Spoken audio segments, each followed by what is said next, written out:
बिस्मिल्लाहिर्रहमानिर्रहीम। अस्सलाम वालेकुम नाज़रीन, आप यूट्यूब चैनल देख रहे हैं। मैं इमरान खान हूं और उम्मीद करता हूं आप सब लोग खैरियत से होंगे। मैं अल्हम्दुलिल्लाह ठीक हूं। मेरे बारे में बहुत सारी खबरें चल रही हैं। मेरे लिए सबसे जरूरी यह है कि मैं अपना काम जारी रखूं और अपनी बात करता रहूं, और वो मैं कर रहा हूं। मैं महफूज हूं, अल्लाह ताला का बहुत शुक्र है। और अल्लाह ताला बड़ा मेहरबान है। वही जिंदगी देता है, वही हिफाजत करता है, वही राज़िक है, वही पैदा करता है, और वही आपकी हर चीज का मालिक है। तो अल्लाह ताला से मुझे सबसे ज्यादा हमेशा उम्मीद रहती है। आप सबसे दुआओं की दरखास्त है। खबरों की तरफ जाते हैं नाज़रीन डायरेक्टली। जरूरी यह है कि जो बात मैं करता हूं, जो काम मैं करता हूं, वो काम जारी रहे और वो रुकना नहीं चाहिए, क्योंकि मुझे ऐसा लगता है कि मेरा काम ही मेरी सबसे बड़ी रिस्पॉन्सिबिलिटी है। और इसी जिम्मेदारी से रोकने की मुझे बार बार कोशिश की गई, लगातार कोशिश की गई। मेरे बहुत सारे दोस्त जानते हैं बहुत सारी चीजें, और उन्हें उस बारे में पता है जो कुछ मेरे साथ हुआ है गुज़िश्ता चंद दिनों में। और अगर तो मैं आपको ना बता पाया तो वो आपको बता देंगे कि मेरे साथ क्या कुछ हुआ है और कौन सी चीजें उन्होंने विटनेस की हैं। बहरहाल अभी आ जाए जरा खबरों की तरफ। इसमें सबसे इंपॉर्टेंट तो यह है कि इमरान खान साहब ने इनकार कर दिया जो हुकूमत की जानिब से मुज़ाकरात हुए। हुकूमत ने जो दरखास्त की थी इमरान खान साहब से कि आप फौरी तौर पर अपनी जो कॉल आपने दी है ओवरसीज पाकिस्तानियों को सिविल नाफरमानी के हवाले से, वो अपनी कॉल आप वापस ले लें। इस पर इमरान खान साहब का जो स्टेटमेंट है वो ये है कि जब तक हुकूमत संजीदा मुज़ाकरात में संजीदगी नहीं दिखाती मुज़ाकरात में, तब तक सिविल नाफरमानी की कॉल वापस नहीं होगी। तो इमरान खान साहब ने हुकूमत का जो मुतालबा है उसको मुस्तरद कर दिया। इसके अलावा बैरिस्टर गौहर की इमरान खान साहब से मुलाकात हुई। उन्होंने बताया कि इमरान खान साहब को मुज़ाकरात के हवाले से बताया, तो उन्होंने कहा कि एक टाइम फ्रेम के अंदर होने चाहिए। हुकूमत के पास तो ये है ना कि एक दिन और गुजर जाए, एक दिन और गुजर जाए। उन्हें लगता है कि अगले दिन कोई ऐसा हादसा या कोई ऐसी चीज हो जाएगी जिसमें उनके हाथ कोई अलादीन का चुराग लग जाएगा और चीजें ठीक हो जाएंगी। लेकिन गुज़िश्ता 2.5-3 साल से हो ये रहा है कि बजाय चीजें ठीक होने के मजीद खराब होती चली जा रही हैं। एक के बाद एक तजुर्बा करके देख लिया, लेकिन चीजें ठीक होने की बजाय ज्यादा से ज्यादा खराब हो रही हैं। अब इमरान खान साहब कहते हैं जी कि बगैर इनको ज्यादा टाइम देने की बजाय एक टाइम फ्रेम रखें, और हमारे जो दो इंतहाई जायज मुतालबात हैं, नंबर एक, जितने भी कैदी हैं बेगुनाह उनको रिहा किया जाए, या जिनके केसेस चल रहे हैं उनको जमानतें दी जाए, जो उनका हक है उन्हें मिलनी चाहिए। और दूसरा उनका मुतालबा यह है कि 9 मई के ऊपर और 26 नवंबर के ऊपर इन दोनों वाकयात के ऊपर एक जुडिशियल इंक्वायरी करवाई जाए, कमीशन बनाया जाए, जिसमें पता चले कि सीसीटीवी फुटेज में क्या था, पता चले कि इसका क्या रोल था, पता चले कि कितने लोगों को गिरफ्तार किया गया, क्यों गिरफ्तार किया गया, जो लोग बाइज्जत बरी हो गए। यानी बहुत सारे लोग 9 मई के केसेस में डिस्चार्ज हुए, लेकिन उन्होंने कई कई महीने जेलों के अंदर गुजारे हैं। अब वो बेगुनाह साबित हो गए, उन्होंने जो जेलों में गुजारा टाइम, उसके लिए जिम्मेदार कौन है? हजारों लोग पाकिस्तान में गिरफ्तार किए गए हैं, और 9 मई के केसेस को जितना ज्यादा पाकिस्तान में इदारों ने खराब किया कि जिस बंदे ने माफी मांग लिया, इमरान खान को छोड़ दिया, वो बेगुनाह हो गया। सबसे पहला तो जुर्म यह था कि अगर 9 मई किया एक बंदा उसके अंदर फिक्स है, तो जैसे ही वो इमरान खान को छोड़ता है वो बेगुनाह हो जाता है, वॉशिंग मशीन में निकल के बिल्कुल पाक साफ हो जाता है। तो ये नहीं हो सकता कि एक बंदा ऐसे बेगुनाह हो जाए। तो अगर सजा देनी है तो कानून के मुताबिक सबको देनी चाहिए थी। यहां से ये मामला मशकूक होना शुरू हुआ। फिर हमने देखा जाए पुलिस ने अंधाधुंध गिरफ्तारियां कर दी। फिर पुलिस ने जो मौके उठाया कि जनाब छुप के भेस बदल के पुलिस वाले अंदर चले गए, वो इमरान खान साहब की टेबल के नीचे छुप गए। वहां छुपकर उन्होंने जनाब कहा कि हमने सुन लिया इमरान खान साहब ने प्लानिंग की है। 4 जगह पर तो बंदा चेक होता है, और पहले पॉइंट के ऊपर मेन गेट से जो अंदर जाता था ना, वहीं पे नाम लिखा हुआ होता था, बंदा अंदर दूसरा जा ही नहीं सकता। और 2 पुलिस वाले छुप के जाके टेबल के नीचे बैठ गए। वो तो टेबल भी बहुत छोटी सी है जितने इमरान खान साहब टांग रख के बैठते थे। तो अजीबोगरीब बातें हैं जो की गई हैं। तो एक मजाक बनाया गया 9 मई के मामले को, हालांकि उसको अगर सही तरीके से चलाते तो शायद कुछ लोग फिक्स हो जाते जो जिम्मेदार होते। बहरहाल मिलिट्री कोर्ट्स के अंदर जो कुछ हुआ उसका खुमियाजा पाकिस्तान के ऊपर आ रहा है। अब सारे सर जोड़कर बैठे हैं कि इससे निकलना कैसे है। देखिए, सबको इस बात का आइडिया था कि मिलिट्री कोर्ट्स कोई इंटरनेशनल लेवल पे पसंदीदा चीज नहीं है, लेकिन पिछले दिनों में दबाव इतना ज्यादा बढ़ाया ओवरसीज पाकिस्तानियों ने, और सोशल मीडिया के ऊपर इतना ज्यादा दबाव बढ़ा, खासतौर पर डोनाल्ड ट्रंप के इलेक्शन जीतने के बाद एक बेचैनी है जो पाकिस्तान की एस्टेब्लिशमेंट और हुकूमत है उनके बीच में। उन्हें परेशानी यह है कि डोनाल्ड ट्रंप इलेक्शन जीत गया है, जो बाइडन की एडमिनिस्ट्रेशन चली जाएगी। तो वो जो सहूलतकारी जो बाइडन एडमिनिस्ट्रेशन ने की है एक लंबे अरसे तक, 3-4 साल तक, वो सहूलतकारी खत्म हो जाएगी। और अगर ये सहूलतकारी खत्म हो जाती है तो फिर हम किस तरीके से अपनी चीजों को कंटिन्यू कर पाएंगे? सहूलतकारी खत्म होते ही आपको पता है फिर यूरोपीय यूनियन भी बोलेगा, फिर बरतानिया भी बोलेगा, फिर अमेरिका में भी आवाजें उठेंगी, फिर अक़वाम मुत्तहिदा भी बोलेगा। यानी अक़वाम मुत्तहिदा में जिन लोगों ने मामला उठाए थे, उन्होंने मुझे अक्टूबर या नवंबर 2023 में बताया, मुझे वो मिलने के लिए आए। उन्होंने कहा जब हमने यूनाइटेड नेशन से राब्ता किया तो वहां हमें यह पता चला कि पाकिस्तान में जो कुछ भी हो रहा है उस पर अमेरिकन आशीर्वाद है, इस वजह से हो रहा है। और इसलिए यूनाइटेड नेशन जो है वो एक इफेक्टिव रोल प्ले नहीं कर पा रहा, सिर्फ ऐसे ही रिपोर्टिंग कर रहा है मामला की, वो रोल प्ले नहीं कर पा रहा। लेकिन अब जैसे ही जो बाइडन इंतजामिया जा रही है, जाते जाते वो भी गोंगलुओं से मट्टी झाड़ रहे हैं और पाकिस्तान के ऊपर उन्होंने तनकीद शुरू कर दी है, पॉलिसीज के ऊपर, स्पेशली ये जो मिलिट्री कोर्ट्स हैं इनके हवाले से उन्होंने तनकीद की है। तो अब इस मामले से निपटना कैसे है? अब देखिए, 2 चीजें हैं जो अंडर डिस्कशन है। नंबर 1 ये है कि इस मामले को यहां रोक लिया जाए, मामले को अदालत के अंदर जाने दिया जाए, और अदालत के अंदर से इसको कलअदम कर दिया जाए, और पूरी दुनिया को मैसेज चला जाए कि पाकिस्तान में मिलिट्री कोर्ट्स के अंदर कोई फैसले नहीं हुए थे, वो खत्म हो गए, तो ये इसके अंदर से निकल जाए सारे। एक तो ये फैसला होगा, इसकी जान छुड़ा लें। दूसरा फिर ये है तरीकाकार के इसके ऊपर डट जाए और सारे मिलकर खड़े हो जाएं, और ये फैसला कर दें कि जनाब जो बाकी 50-60 बंदे हैं उनको भी हमने मिलिट्री कोर्ट में सजाएं देनी है, और इमरान खान को भी उठाकर मिलिट्री कोर्ट के अंदर लेकर जाना है।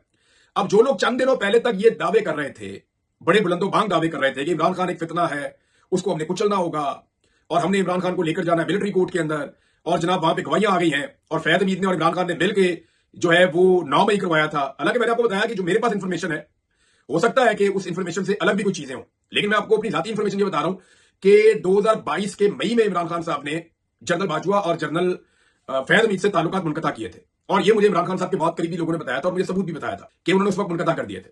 और उसके बाद उनका कोई जवाब बनता नहीं है जनरल फैज हमीद से राब्ते में रहने का, लेकिन अगर है तो कोई तो सबूत होंगे ना, तो अब तक मामला खुल जाना चाहिए था। अब इमरान खान के पार्टी के कारकुनों को मिलिट्री कोर्ट्स के अंदर सजा देने पर यूरोपीय यूनियन, अमेरिका और बर्तानिया तीनों ने रुला डाल दिया है। आपका जीएसपी स्टेटस जो है वो डिस्कस होना शुरू हो गया है। अब ये कारकुनों की बात थी, अगर साबिक वजीर आजम को उठाकर मिलिट्री कोर्ट में ले गए तो किस तरह का रिएक्शन आएगा हम आप इसका अंदाजा भी नहीं कर सकते। तो पाकिस्तान के अंदर इस वक्त डिस्कशन इस बात के ऊपर हो रही है कि किस तरीके से इस मामले को अब टैकल करना है, क्योंकि ये एक डिजास्टर के तौर पे देखा जा रहा है कि पाकिस्तान के अंदर सियासी जो बात है, सियासी कारकुन है, उनको मिलिट्री कोर्ट के अंदर सजा हो रही है, हालांकि दूसरी अदालतें मौजूद हैं और सेम मुकदमात 9 मई के सिविल कोर्ट्स के अंदर बाकायदा अदालतों में, सुप्रीम कोर्ट में, दूसरी अदालतों में वो फौजदारी मुकदमात बाकायदा चल रहे हैं। दहशतगर्दी के मुकदमात भी बाकायदा अदालतों में चल रहे हैं। देखिए ना, इंसिडेंट तो एक ही है 9 मई का। अब 9 मई के अंदर कुछ हजारों लोग जो हैं उनके मुकदमा चल रहे हैं दहशतगर्दी की अदालतों में, दीगर अदालतों में, हाई कोर्ट्स के अंदर। ये 9 मई के मुकदमात हैं और इसी 9 मई के वकूए के कुछ मुकदमात फौजी अदालतों में चले गए हैं। यानी ये भी एक अजीब चीज है कि अगर डील करना है तो सबको एक ही तरह डील करना है ना। ये तो नहीं हो सकता कि आप कुछ लोगों को वहां ले जाएंगे और कुछ को यहां ले आएंगे। अब इसमें हुकूमत कहती थी सिंबॉलिक सजाएं होंगी, लेकिन सजाएं 10-10 साल की हो गई। उसके ऊपर भी दुनिया में एक जो है वो इस्तराब है। और जिस तरह से इसको दुनिया में देखा जा रहा है आने वाले दिनों में, क्योंकि अब क्रिसमस की छुट्टियां होने जा रही हैं पूरी दुनिया में, तो क्रिसमस के बाद ये मामला उठेगा और ये मामला ज्यादा उठेगा मेरी इंफॉर्मेशन के मुताबिक। ओवरसीज पाकिस्तानियों ने जो किया उसके नतीजे में अब एक कांग्रेशनल मीटिंग होने जा रही है अमेरिका में और वहां पे बाकायदा ब्रीफिंग होगी कि पाकिस्तान में किस तरह से फसायत की गई है और 26 नवंबर को स्पेशली उसके अंदर डिस्कस किया जाएगा इमरान खान साहब के मुकदमा और मामला भी। इसके अलावा एक बर्तानिया में भी होने जा रहा है ये मामला और कनाडा में भी होने जा रहा है। यूरोपीय यूनियन का मूड आपने चेक कर लिया है और उन्होंने भी एक हार्ड लाइन ली है इस सारे मामले को लेकर। डोनाल्ड ट्रंप की जो नई टीम है ना, उसके अगर आप बयान सुने, गुज़िश्ता कुछ बयान आप निकाले, मिसाल के तौर पर उनके मार्को रूबियो इनके सेक्रेटरी ऑफ द स्टेट के तौर पर इंतखाब है, इसी तरह रिचर्ड ग्रेनल है, इस तरह एक दो खवातीन है। इनके अगर आप मादी के स्टेटमेंट्स देखें जो डोनाल्ड ट्रंप की अपनी किचन कैबिनेट है, जो बहुत करीब के लोग हैं, तो आपको यह समझ आ जाती है कि वो डिक्टेटर्स के बहुत खिलाफ है। वो खुलकर ये बात करते रहे कि हमने दुनिया में उन लीडर्स के साथ डील करना है जिनके पीछे उनकी आवाम खड़ी होगी, हमने डिक्टेटर्स के साथ डील नहीं करना। बल्कि जो सेक्रेटरी ऑफ द स्टेट आ रहे हैं उनका मैं एक बयान सुन रहा था, उन्होंने कहा डिक्टेटर्स अमेरिका के दोस्त नहीं हो सकते। उन्होंने मुख्तलिफ ममालिक की मिसालें भी दी। उन्होंने कहा ये दुनिया के अमन व अमान के लिए और दहशतगर्दी के हवाले से डिक्टेटर्स एक बड़ा मसला होते हैं। ये अपने इक़्तिदार के लिए समझौते करते हैं। ये डिक्टेटर्स बाय डिजाइन अमेरिका और इसराइल के खिलाफ एहतजाज करवाते हैं, ये उनका सोचना है। उन्हें लगता है कि डिक्टेटर अपने लोगों को कंट्रोल करने के लिए, स्पेशली वो मुसलमान मुल्कों की बात कर रहे थे, कि जहां पे अपने लोगों को कंट्रोल किया जाता है वहां उनको थोड़ा सा रूम दिया जाता है, ठीक है आप अमेरिका को गालियां दे दें, आप इसको दे दें। ये अमेरिका के दोस्त नहीं हो सकते। अपने इक़्तिदार को तूल देने के लिए लोगों को ये कहते हैं कि वहां आप जो मर्जी करें, बाहर आप जो मर्जी करें, पाकिस्तान के अंदर या अपने मुल्क के अंदर या मिस्र के अंदर या फलां मुल्क के अंदर आपने कुछ नहीं करना। पाकिस्तान में मैंने इसलिए कहा कि डिक्टेटरशिप बहुत रही है और अभी भी जो माहौल पाकिस्तान में है वो डिक्टेटरशिप वाला है, क्योंकि पाकिस्तान में इलेक्शन कोई और जीता, लेकिन पाकिस्तान की एस्टेब्लिशमेंट ने हुकूमत किसी और को बनाकर दे दी और जिनको हुकूमत बनाकर दी वो हुकूमत में आने के लायक ही नहीं थे, काबिल ही नहीं थे। और उसके बाद से लेकर अब तक पाकिस्तान एक डिजास्टर में चल रहा है।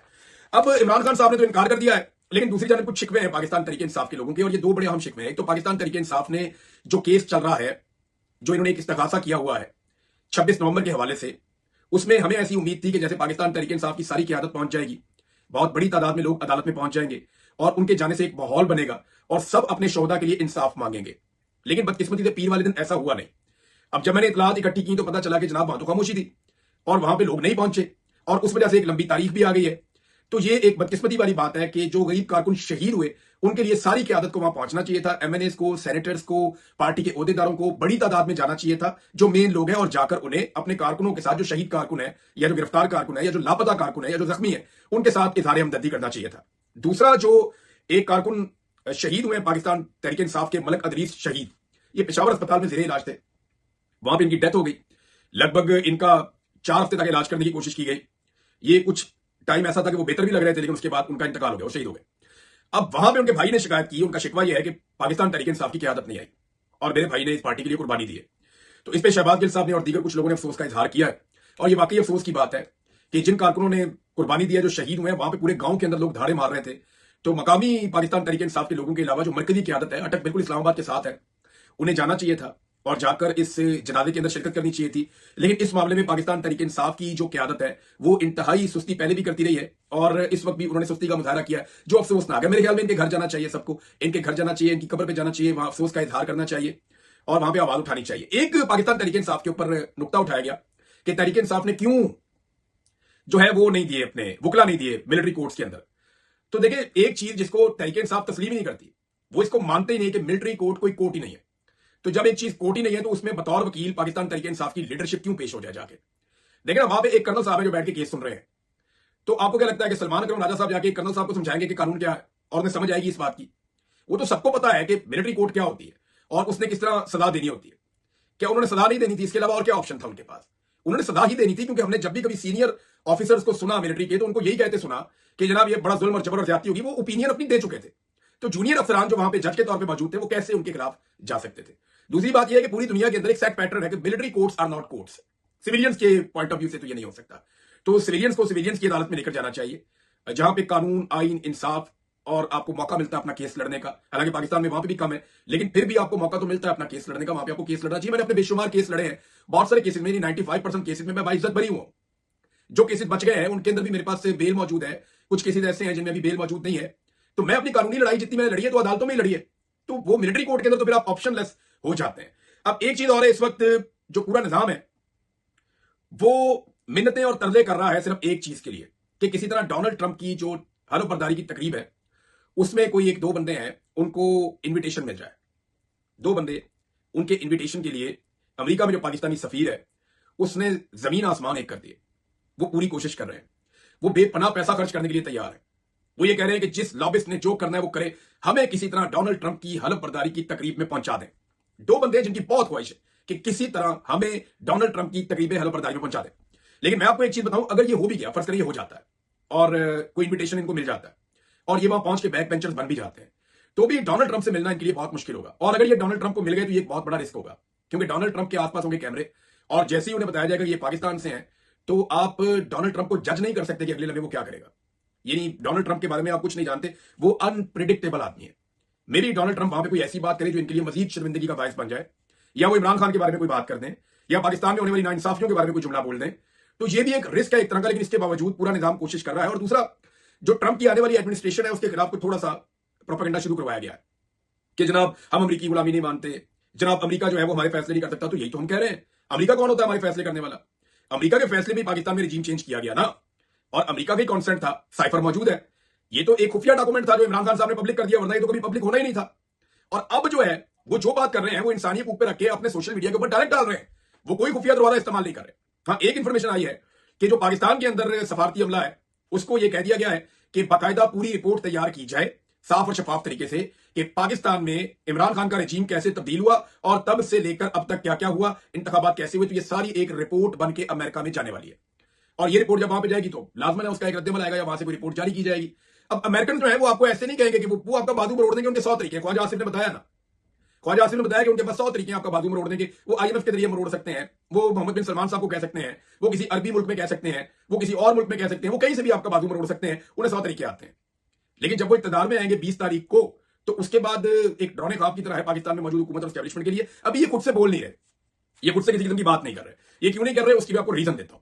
इसलिए नहीं कर रहे, अपने कुछ इन्होंने चमचे खर्चे छोड़े हैं, कुछ छोटे मोटे नाम इन्होंने छोड़े हैं कि तुम बयानियां बनाना शुरू करो कि ये कहते थे जनाब के अमेरिकी गुलामी नामंजूर, एब्सोल्युटली नॉट। और अब ये अमेरिका से मदद मांग रहे हैं। तो इमरान खान ने अमेरिका से मदद कोई नहीं मांगी, बल्कि इमरान खान की पार्टी वो वाहिद पार्टी है जिसने खुलकर अमेरिका ने जो पाबंदियां लगाई उसके खिलाफ बात की। और किसी पार्टी ने पाकिस्तान के अंदर अमेरिका की लगाई जाने वाली पाबंदियों के ऊपर कोई बात नहीं की। सिर्फ इमरान खान वो वाहिद पॉलिटिकल पार्टी रखता है जिसने अमेरिका की पाबंदियों के ऊपर उस वक्त बात की जब इमरान खान जेल में बैठा हुआ है और अमेरिका से उसके हक में आवाजें उठ रही हैं।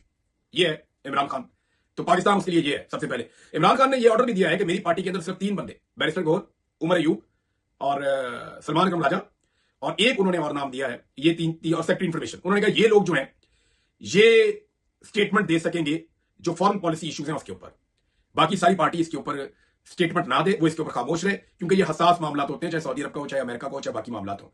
और पीटीआई ने खुलकर मुखालफत की है पाकिस्तान के ऊपर जो अमेरिका की पाबंदियां लगी उस हवाले से, और पीएमएल खामोश है। लेकिन अब वो बयानियां बना रहे हैं, और खामोश वो इसलिए हैं, वो इंतजार कर रहे हैं राइट टाइम का। वो अभी भी कोशिश कर रहे हैं कि किसी तरह कुछ करके डोनाल्ड ट्रंप के साथ हमारी कोई एंगेजमेंट हो जाए, वो हमसे कुछ ऐसा मांग ले जो हम उनको ऑफर कर दें, सर हम ये कर सकते हैं आपके लिए, कुछ भी इस वक्त तो इमरान खान से बचने के लिए तो कुछ भी देने के लिए तैयार हो जाएंगे। तो अभी तक ये व्यवस्था रहे शजर से उम्मीदें बाहर रख, कि अभी तक ये उसी शजर से चिपके हुए हैं कि जनाब कोई सारा रास्ता कर दो। अमेरिकन एस्टैब्लिशमेंट की हर तरफ ये मिन्नतें तरले कर रहे हैं। तो अभी इनको उम्मीद है, लेकिन जब इनकी उम्मीद टूट जाएगी तो फिर इतना इस बयानियों को बनाएंगे कि जनाब अमेरिका ने हमारी हुकूमत खत्म कर दी। हालांकि अमेरिका ने जो हुकूमत करी थी खत्म, वो सबको पता था। और जिस तरीके से पाकिस्तान के अंदर एक फस्तायत ज्यादा इलेक्शन करवा के, बल्कि जबर इलेक्शन करवा के पाकिस्तान में जो हुकूमत बनाई गई है जाली फार्म 47 के ऊपर, वो भी सारी दुनिया जानती है। तो नाज़रीन, पाकिस्तान का जो हल है वो अब सिर्फ और सिर्फ एक ही है कि पाकिस्तान के अंदर एक फ्री एंड फेयर इलेक्शन करवाए जाएं और नए इलेक्शन करवाए जाएं। मैं आपको रिचर्ड के बारे में एक चीज और बताता हूं, क्योंकि आजकल बड़ा टॉपिक बना हुआ है। तो रिचर्ड की जो टोटल पोस्टें हैं जो अब तक उन्होंने की हैं वो 54 है। पोस्ट और रीपोस्ट तकरीबन 54 उन्होंने की हैं। 5,70,00,000 व्यूज मिले हैं उसको, 12 लाख से ज्यादा उनको लाइक्स मिले हैं, 5,25,000 रीपोस्ट उनको मिले हैं और 1,30,000 रिप्लाई भी मिले हैं रिचर्ड को। और सिर्फ एक पोस्ट रिचर्ड की ऐसी है जिसे 1,21,00,000 व्यूज मिले हैं। अब आप अंदाजा करें कि अमेरिकन को भी इस बात का आइडिया हो गया कि पाकिस्तान में इस वक्त जो पॉपुलर वॉइस है वो क्या है। वो इसका एनालिसिस भी कर रहे हैं ना। ट्विटर भी उनका अपना ही है अब, क्योंकि इलन मस्क उनकी टीम का हिस्सा है, जो ट्विटर भी उनका अपना है। तो नाज़रीन, अभी अमेरिकन एम्बेसी के लिए भी एक बड़ी प्रॉब्लम है और एक एम्बेसडर वाली सिचुएशन है। उनको अब ये बताना पड़ेगा कि उनके ट्वीट से एहसन इकबाल का वो ट्वीट क्यों रीट्वीट हुआ जिसमें डोनाल्ड ट्रंप की बुराई की गई थी और इमरान खान की बुराई की गई थी। अब तक के लिए इतने, अपना ख्याल रखिएगा, अपने इस चैनल का भी। अल्लाह हाफिज।